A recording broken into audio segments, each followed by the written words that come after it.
So that's a great insight that you've given us. But tell us, you talk about, understanding your audience deeply, right? So give us some practical methods for startups to effectively identify their customers.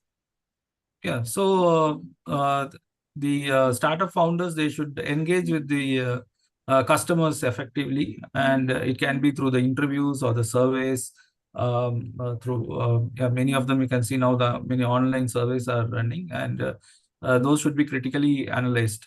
And in the interviews, there should be an open-ended question to deeply understand their needs, their pain points, motivations, and expectations, and that would help them to have a better insight on the customer.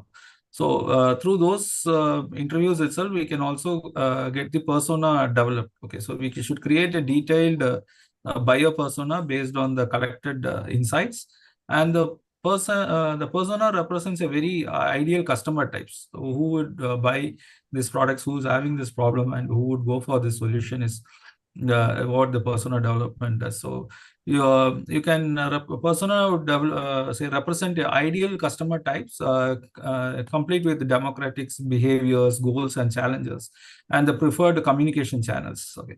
So that would be very important. And the most other important part is the competitor analysis. Okay, you will have to analyze the competitors, customers, and their reviews, not the product alone.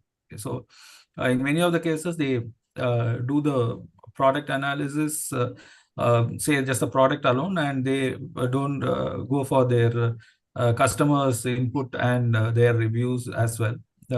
So everything we will have to check with the competitor, like how they are marketing, what is their budget for the marketing, and what all features they are promoting. And also we should be looking at the negative areas through the customer reviews and all those. So there should be a thorough competitor analysis, not just the product and the pricing, which generally people do.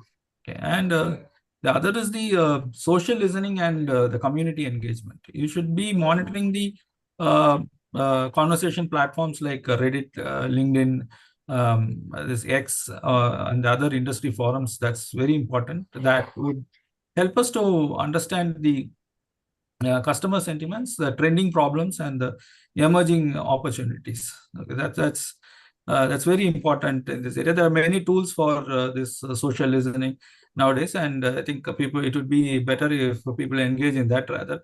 Like it would be like searching a needle out of the hay, and that would be very difficult. So the tools should be used there. And the other part is the data analytics. You should leverage all the Google Analytics and the social media insights or the CRM data to understand the behavior patterns and identify segments with their which has a higher engagement and conversion rates. Identifying that would help us to convert easily, and say like otherwise the sales cycle would become very long, and we would never be able to realize the value. So that data analytics is very important for any startup. So other is the minimum viable product development. That's the other last thing, where we would do the controlled test with the specific group to observe the usage, to gather the feedback, and validate the assumptions about the target customers. Okay, so yeah, so MVP testing is very important, because without an MVP testing, going with a full-blown product into the market would be